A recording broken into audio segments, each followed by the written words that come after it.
Bonjour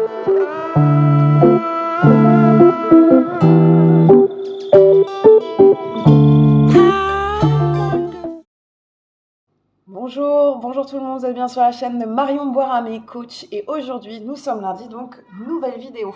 Vous voyez cette vidéo, j'ai décidé de la tourner un peu plus naturellement que d'habitude, je ne suis pas maquillée, je suis dans ma cuisine et j'ai décidé d'aborder comme thématique aujourd'hui les mamans et leur culpabilité.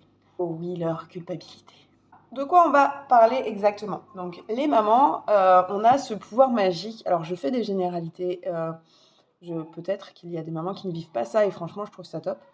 Mais en tout cas, j'ai remarqué que beaucoup de mamans tournaient autour de cette culpabilité, beaucoup de mal-être. Pourquoi de la culpabilité quand on est maman? Parce que sur différentes thématiques, et là du coup c'est pour ça que ça touche beaucoup de mamans, c'est parce que tout simplement ça va toucher différents domaines de notre vie, et du coup quelqu'un qui va avoir de la culpabilité sur un des domaines n'en aura pas sur l'autre parce que ça la concerne pas, mais on va vraiment avoir comme point commun cette culpabilité de se dire je fais pas assez, je vais pas assez là, je donne pas assez, j'aurais dû faire ci, j'aurais dû faire ça, et cette culpabilité nous mange de l'intérieur et nous crée des peurs, nous crée des angoisses, nous remet en question. Alors la remise en question c'est quelque chose de plutôt positif, mais quand elle commence à nous empêcher d'avancer, bien évidemment, on part sur du négatif.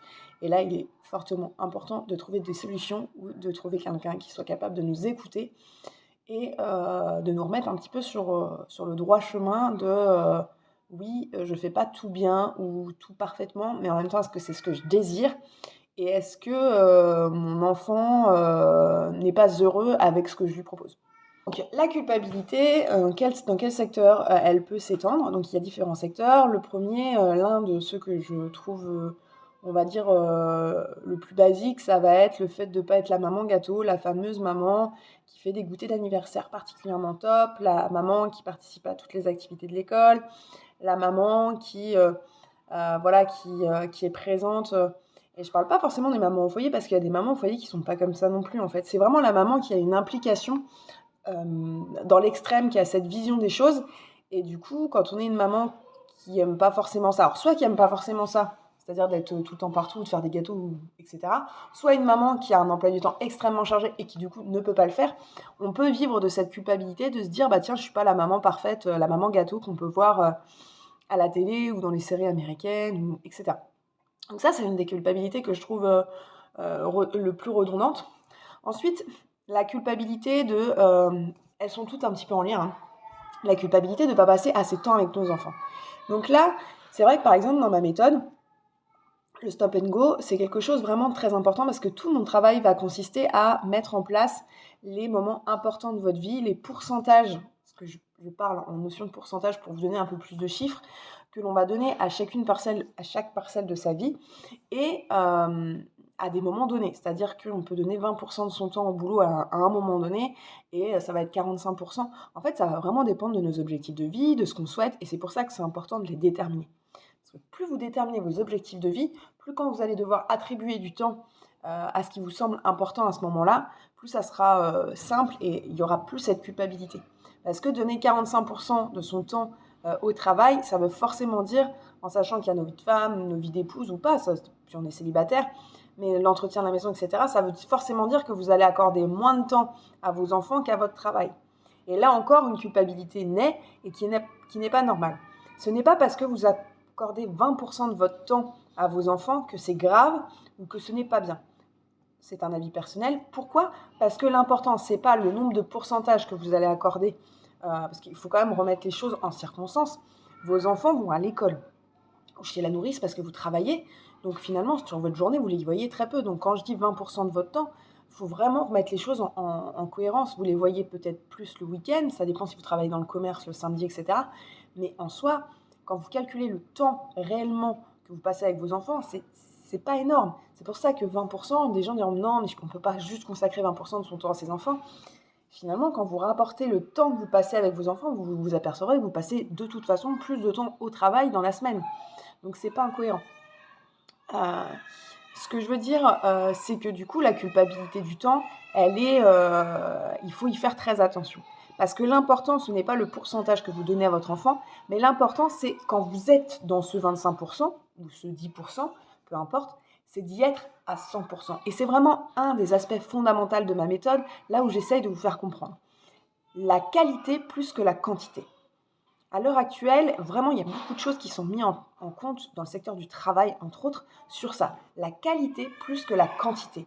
La quantité n'apporte pas tout le temps, et loin de là même, la qualité de l'effort, la qualité du don, la qualité du sentiment. Et c'est vraiment le fait de vous dire, vous avez 25% avec vos enfants, vous leur consacrez vraiment un total, une totale attribution, un total temps positif sur ces 25%. Et là, vous verrez, les choses sont différentes. Parce que oui, il n'y a que 25%, peut-être même moins selon vos postes ou selon votre relation de couple qui aussi va prendre du temps et de l'importance. Mais si vous consacrez intégralement ce temps-là avec vos enfants à ce moment-là, vous verrez qu'il sera, il y a un vrai don, il y a un vrai échange. Et non plus je prépare ça en faisant ça, je fais ça en même temps. Quand vous commencez à vouloir faire plusieurs tâches en même temps, c'est souvent là où d'une, on ne les fait pas forcément correctement, et deux, où on commence à se désagréger parce qu'on utilise trop d'énergie en même temps. Je ne vous dis pas que c'est facile. Moi aussi, je fais la cuisine en regardant vite fait les devoirs de mon fils, c'est sûr. Mais il y a des moments où j'essaye de voir. Par exemple, quand je cuisine, le temps que mes pâtes cuisent, j'ai quand même à peu près 10 minutes, je tourne un peu, mais 10 minutes. Oui, je vais faire une activité avec mon fils. Alors ça va être une activité, par exemple les devoirs, mais qui lui nécessite à lui un pourcentage important, et moi qui vais combler, je vais l'aider. Après, on prend bien en compte le fait que quand on a un enfant avec des difficultés plus importantes, ou un enfant plus âgé, qui a des leçons plus compliquées, qui a besoin d'une aide plus profonde, eh bien, il va falloir réadapter tout ça. Arrêter de vouloir superposer pour que les choses se calment et qu'on aille plus vite. Parce que du coup, on est sur de la quantité, on va avoir fait beaucoup de choses dans un temps très court, mais au final, on va ni avoir pris de plaisir, ni avoir fait quelque chose de propre ou d'efficace, et finalement, on bafouille. Et c'est à ce moment-là qu'il y a des journées où ça va très bien se passer, ce fonctionnement-là. Et à un moment donné, il y a des journées où ça va pas du tout bien se passer, et on va se retrouver à prendre beaucoup de vitamines parce que on vide nos jauges beaucoup trop rapidement, parce qu'on n'a même plus conscience de ce qu'on fait tellement on veut faire. Ce n'est pas facile, mais c'est faisable. Et c'est vraiment ce que j'essaye de montrer dans mes thérapies, dans mes accompagnements et à travers la méthode Stop & Go que j'ai mis en place. Mais ça ne veut pas dire qu'à un moment donné, vous ne craquerez plus. Le tout, c'est d'accepter. Moi, il m'arrive encore de pleurer parce que je me sens dans la difficulté, parce que j'ai voulu faire plus que ce que le temps me permettait. Et au final, c'est toujours des petits rappels. Mais être capable de se dire, ce petit rappel, il faut que je le prenne en compte. Et pas cette fameuse phrase de « oui, je vais pas bien, mais ça va aller mieux ». Parce que oui, vous allez aller pas bien, puis ça va aller mieux. Sauf qu'à chaque fois que vous irez pas bien, ça va continuer à creuser le trou que vous avez laissé. En fait, c'est ça. Vous creusez un trou, ça va pas bien. Puis ça va un peu mieux, vous remontez. Quand vous revenez à la face du trou, ça va pas bien. Et ça creuse encore ce que vous avez déjà creusé. Et puis voilà. Et à chaque fois que ça va pas aller bien, vous allez creuser plus profond jusqu'à ce qu'à un moment donné, même si vous allez aller mieux, à un moment donné, vous allez arriver au fond. Et vous allez même douter de pouvoir en remonter. Et ça, c'est pas normal. Notre rôle de maman, notre rôle de femme, notre rôle sur la terre, il n'est pas là pour à un moment donné arriver au fond du trou. Ça peut arriver d'avoir des moments pas bien, mais si on ne cherche pas à comprendre comment faire pour que quand ça va pas bien, on retasse un peu la terre, on remet un peu à niveau, et puis que la prochaine fois, on soit un peu plus capable de remonter, ou de savoir qu'on doit être accompagné, on ne peut pas. Voilà, il faut vraiment se dire que les phases moins bonnes doivent être prises en compte. Vous devez vivre votre bonheur et vous devez comprendre vos difficultés. Il n'y a que comme ça que ça vous évitera d'aller encore plus profondément la fois d'après.